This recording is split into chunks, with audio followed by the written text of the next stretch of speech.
नमस्कार, ये आकाशवाणी पटना है। अब आप खालिद रशीद से प्रादेशिक समाचार सुनिए। पहले मुख्य समाचार। प्रदेश में कोविड संक्रमण के मामलों में तेजी से हो रही है बढ़ोतरी। सक्रिय मामलों की संख्या बढ़कर 17,000 से अधिक हुई। कोविड संक्रमण से पटना में पंचायती राज विभाग के निदेशक और IAS अधिकारी विजय रंजन समेत 15 की मौत। कोविड मरीजों के इलाज की निगरानी के लिए PMCH, NMCH और एम्स पटना में 3 IAS अधिकारी प्रतिनियुक्त किए गए। और पछुआ हवा के कारण राज्य में गर्मी बढ़ी। अधिकांश हिस्सों में तापमान 38 से 41 डिग्री सेल्सियस के बीच दर्ज किया गया। और अब समाचार विस्तार से। कोविड मरीजों की संख्या फिर से बढ़ रही है, इसलिए सभी श्रोताओं से अपील है कि कोई भी कोताही न बरतें। सभी सुरक्षा उपायों का पालन करें और 45 वर्ष से ऊपर के सभी लोग बेहिचक टीका लगवाएं। सुरक्षित रहें और इन 3 आसान उपायों का पालन करें। मास्क पहनें, 2 गज की दूरी है जरूरी, सुरक्षित दूरी बनाए रखें, हाथ और मुंह साफ रखें। प्रदेश में कोविड का संक्रमण तेजी से फैल रहा है। पिछले 24 घंटों के दौरान 2,999 नए मामलों की पुष्टि हुई। सबसे अधिक 1,197 नए मामले पटना में दर्ज किए गए। गया से 184, भागलपुर से 161, मुजफ्फरपुर से 141 और बेगूसराय से 102 पॉजिटिव मामले सामने आए हैं। इसके अलावा अन्य सभी जिलों से भी कोरोना के मामले सामने आए हैं। राज्य में स्वस्थ होने की दर 93.48% है। वहीं इस वैश्विक महामारी से अब तक 1,616 लोगों की मौत हुई है। राज्य में फिलहाल सक्रिय मामलों की संख्या 17,052 है, जिसमें सबसे अधिक पटना से 6,749 मामले हैं। प्राप्त जानकारी के अनुसार पटना एम्स के 7 चिकित्सक और PMCH के 2 डॉक्टर के अलावा 12 कर्मचारियों को भी कोरोना संक्रमण हो गया है। पटना जिले में पंचायती राज विभाग के निदेशक और भारतीय प्रशासनिक सेवा के अधिकारी विजय रंजन सहित 15 लोगों की कोविड संक्रमण के कारण मृत्यु हो गई। पंचायती राज विभाग के निदेशक का इलाज पटना एम्स में चल रहा था। पिछले कई दिनों से वे बीमार थे। पिछले दिनों हालत बिगड़ने के बाद उन्हें एम्स में भर्ती कराया गया था। इधर विधानसभा के भी कई कर्मचारी कोरोना संक्रमित पाए गए हैं। इसे देखते हुए 33% कर्मियों को ही प्रतिदिन बारी बारी से कार्यालय आने की अनुमति दी गई है। कोरोना के बढ़ते मामलों के मद्देनजर राज्य सरकार ने भारतीय प्रशासनिक सेवा के 3 वरिष्ठ अधिकारियों को विभिन्न मेडिकल कॉलेज अस्पतालों में प्रतिनियुक्त किया है। सामान्य प्रशासन विभाग की अधिसूचना के अनुसार ग्रामीण विकास विभाग के अपर सचिव राजीव रौशन को PMCH, समाज कल्याण विभाग के निदेशक राजकुमार को पटना एम्स और उद्योग विभाग में निदेशक पंकज दीक्षित को नालंदा चिकित्सा महाविद्यालय NMCH में प्रतिनियुक्त किया गया है। ये सभी अधिकारी कोरोना मरीजों की भर्ती और उनके इलाज को लेकर सभी मामलों की निगरानी रखेंगे। स्वास्थ्य मंत्री मंगल पांडेय ने आज कहा कि कोविड के बढ़ते मामलों के मद्देनजर राज्य के प्रमुख अस्पतालों में बेड की संख्या बढ़ाई जाएगी। उन्होंने कहा कि नालंदा मेडिकल कॉलेज अस्पताल NMCH में कोविड मरीजों के लिए 154 बेड की व्यवस्था की जा रही है, जबकि एम्स पटना में कल से 30 बेड और उपलब्ध होंगे। स्वास्थ्य मंत्री ने कहा कि इसके अलावा PMCH पटना और जवाहरलाल नेहरू मेडिकल कॉलेज अस्पताल भागलपुर में भी बेड की संख्या बढ़ाई जा रही है। उन्होंने कहा कि PMCH में कोविड जांच के लिए प्रयोगशाला स्थापित करने तथा आवश्यक मशीनों की खरीद के लिए अस्पताल को 1.5 करोड़ रुपए की राशि दी जाएगी। इससे पहले श्री पांडेय ने आज कोविड नोडल अस्पताल NMCH का दौरा किया और वहां उपलब्ध सुविधा तथा संसाधनों का जायजा लिया। जानी मानी फिल्म अभिनेत्री उर्मिला मातोंडकर ने देशवासियों से अपील की है कि वे कोविड टीका लगवाकर कोरोना के खिलाफ लड़ाई में अपना योगदान दें।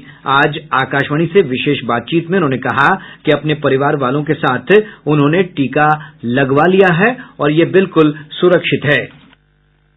हम सभी जानते हैं कि पिछले साल भर से भी अधिक समय से हम कोरोना की महामारी से लड़ रहे हैं और अभी तो इसका प्रकोप पहले से भी कहीं ज्यादा है। हमारी सरकार भी नागरिकों को कोरोना से सुरक्षित करने के लिए टीकाकरण अभियान चला रही है। टीका लगाने के लिए सभी पात्र नागरिकों से मेरा कहना है कि बिना डरे आगे आएं और टीका जरूर लगाएं। ये टीका पूरी तरह सुरक्षित है। मैं खुद और मेरा पूरा परिवार ये टीका लगा चुके हैं। इससे हम खुद को और हमारे परिवारजनों को और हमारे देश की जनता को कोरोना से सुरक्षित कर सकते हैं। तो टीका जरूर लगाएं और कोरोना के खिलाफ शुरू इस जंग में अपना योगदान दें। महामारी विज्ञान और संचारी रोग के लिए भारतीय आयुर्विज्ञान अनुसंधान परिषद आईसीएमआर के प्रमुख डॉक्टर समीरन पांडा ने कहा कि चाहे कोरोना का पुराना रूप हो या नया, यह एक ही तरह से फैलता है। हमें ये समझना चाहिए कि ये जो नया स्ट्रेन हो या पुराना स्ट्रेन हो, ये फैलने का तरीका एक ही रखा है। तो फैलने का तरीका एक ही है, मतलब छींकते समय, खांसी का समय, बात करते समय वो जो जल बिंदु या जो निकालते हैं संक्रमित व्यक्ति से और दूसरा व्यक्ति की तरफ फैल जाते हैं, क्योंकि उसी का अंदर वो कोष और वायरस रह जाते हैं। वरिष्ठ चिकित्सक डॉक्टर संजय पांडे के अनुसार अगर किसी को भी गले में संक्रमण और खांसी जुकाम है तो उसे आरटी-पीसीआर जांच करा लेनी चाहिए।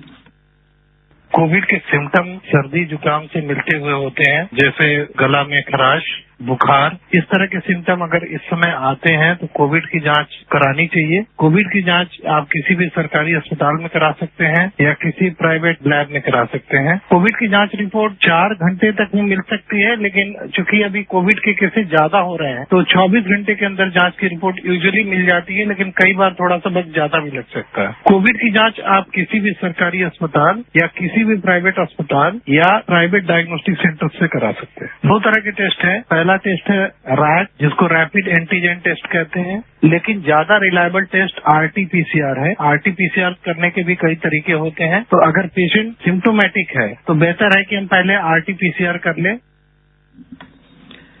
कोविड के मामलों में बढ़ोतरी को देखते हुए बिहार राज्य निर्वाचन प्राधिकार ने 57 पैक्स के चुनाव स्थगित कर दिए हैं। इसके अलावा 157 दुग्ध उत्पादन सहयोग समितियों, 11 स्वावलंबी सहकारी समिति और 15 अन्य सहकारी समितियों की चुनाव प्रक्रिया भी स्थगित कर दी गई है। प्रादेशिक समाचार आप आकाशवाणी पटना से सुन रहे हैं। प्रधानमंत्री नरेंद्र मोदी के 11 अप्रैल से 14 अप्रैल तक टीका उत्सव मनाने के आह्वान पर भारत के कोविड टीकाकरण अभियान में बहुत तेजी आई है। विशेष टीकाकरण अभियान के दूसरे दिन देश भर में 40 लाख से अधिक टीके लगाए गए। अब तक देश भर में 10 करोड़ 85 लाख से अधिक टीके लगाए जा चुके हैं। देश में विश्व का सबसे बड़ा टीकाकरण अभियान इस साल 16 जनवरी से स्वास्थ्य कर्मियों के टीकाकरण से शुरू हुआ। कोविड महामारी से निपटने में लगे अग्रिम पंक्ति के कार्यकर्ताओं को टीके लगाने की शुरुआत 2 फरवरी से हुई, जबकि इस वर्ष 1 मार्च से 60 वर्ष से अधिक आयु के सभी लोगों और गंभीर बीमारी वाले 45 वर्ष से अधिक आयु के लोगों को टीके लगाने की शुरुआत हुई। इस महीने की 1 तारीख से टीकाकरण का दायरा बढ़ाया गया और 45 वर्ष से अधिक आयु के सभी लोगों को टीके लगाए जा रहे हैं। स्वास्थ्य मंत्रालय ने बताया है कि कुछ ही समय में देश भर में 45 वर्ष से अधिक आयु के 7 करोड़ 60 लाख से अधिक लोगों को कोविड टीके की पहली खुराक दी जा चुकी थी। इसी आयु वर्ग के 30 लाख से अधिक लोग कोविड की दोनों खुराक ले चुके हैं। समाचार कक्ष से अलका सिंह। टीका उत्सव के तीसरे दिन आज प्रदेश में अधिक से अधिक संख्या में पात्र लोग टीका लगवा रहे हैं। कल इस टीका उत्सव का समापन हो जाएगा, लेकिन पूर्व की तरह केंद्रों पर टीके लगाए जाएंगे। इधर पिछले 24 घंटों के दौरान प्रदेश भर में 1,49,000 से अधिक लाभार्थियों को कोविड से बचाव के टीके दिए गए। इनमें से 1,28,545 लोगों को टीके की पहली डोज, जबकि 20,457 लोगों को टीके की दूसरी डोज दी गई। राज्य में अब तक 52,35,751 लोगों का टीकाकरण किया जा चुका है। इसमें 46,04,000 से अधिक लोगों को टीके की पहली खुराक, जबकि 6,31,000 से अधिक लाभार्थियों को दूसरी खुराक दी गई है। केंद्रीय मंत्री और पटना साहिब के सांसद रविशंकर प्रसाद ने कहा है कि कोरोना पर राजनीति नहीं होनी चाहिए। उन्होंने कहा कि जहां भी वैक्सीन खत्म हो रही है वहां पहुंचाया जा रहा है। श्री प्रसाद ने आज पटना के आईजीआईएमएस में कोरोना टीकाकरण उत्सव में शामिल होने के बाद पात्र लोगों से शीघ्र ही कोरोना वैक्सीन लगाने की अपील की है। प्रदेश में टीकाकरण को लेकर लोगों की उत्साहजनक प्रतिक्रिया मिली है। लोगों ने टीका लगाने के बाद इसे सुरक्षित बताया है और सभी पात्र लोगों से अपनी बारी आने पर कोविड का टीका लगाने की अपील की है। मैं डॉक्टर हिना चंद्रा आप सभी से अपील करती हूँ कि इस कोरोना रूपी वैश्विक महामारी का जो सेकंड फेज हम सबके सामने आया है, ये बहुत ही भयावह है और इससे लड़ाई हेतु हम सभी को अपनी बारी आने पर टीकाकरण अवश्य कराना है। यह मेरा दोनों टीका कंप्लीट हो चुका है और मैं पूर्ण रूप से सुरक्षित और स्वस्थ आप सभी के सामने खड़ी हूँ। देखिए, कृपया करके आप सब दिग्भ्रमित ना हो, टीका पूर्ण रूप से सुरक्षित है। सेकेंड डोज लगाए हुए भी मुझे 1 महीने से ऊपर हो गए और किसी तरह का कोई सिम्टम्स नहीं आया है। टीकाकरण के साथ साथ मास्क का उपयोग अवश्य करें, सोशल डिस्टेंसिंग का पालन करें और जितना आप कर सकते हैं सैनिटाइजेशन का पालन करें, पर्सनल हाइजीन मेंटेन करें और अपनी बारी आने पर टीकाकरण अवश्य कराएं। मैं जितेंद्र कुमार शाही, कलमबाग चौक, मुजफ्फरपुर के रहने वाला। मैं आज मुजफ्फरपुर सदर हॉस्पिटल में कोविड-19 का पहला टीका लिया, जो मुजफ्फरपुर के मैं सभी नागरिक से अपील करना चाहूंगा कि वो भी आकर मुजफ्फरपुर सदर हॉस्पिटल में अब टीका लगवाएं और कोरोना से मुक्ति पाएं।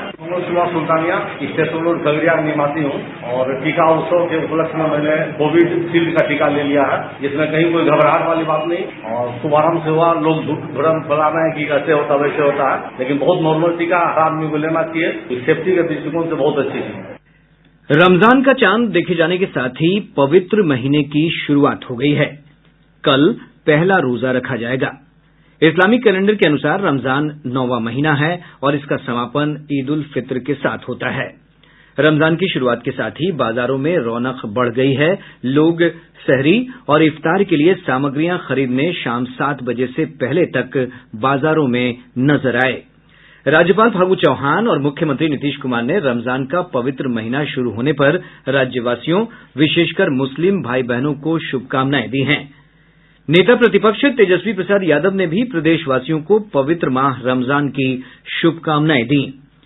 इधर कोरोना के बढ़ते संकट और गृह विभाग के दिशा निर्देशों के मद्देनजर राज्य शिया और सुन्नी वक्फ बोर्ड सहित विभिन्न मुस्लिम और सामाजिक संगठनों ने लोगों से अपने अपने घरों में ही नमाज और इबादत करने की अपील की है। गौरतलब है कि राज्य सरकार ने 30 अप्रैल तक सभी धार्मिक स्थलों को बंद रखने के निर्देश दिए हैं।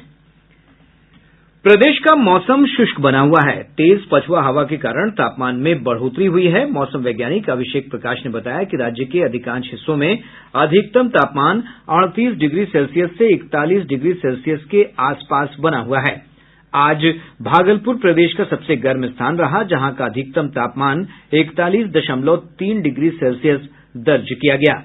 इधर विभाग ने 15 से 17 अप्रैल के दौरान अधिकांश स्थानों पर गरज के साथ बारिश की चेतावनी जारी की है।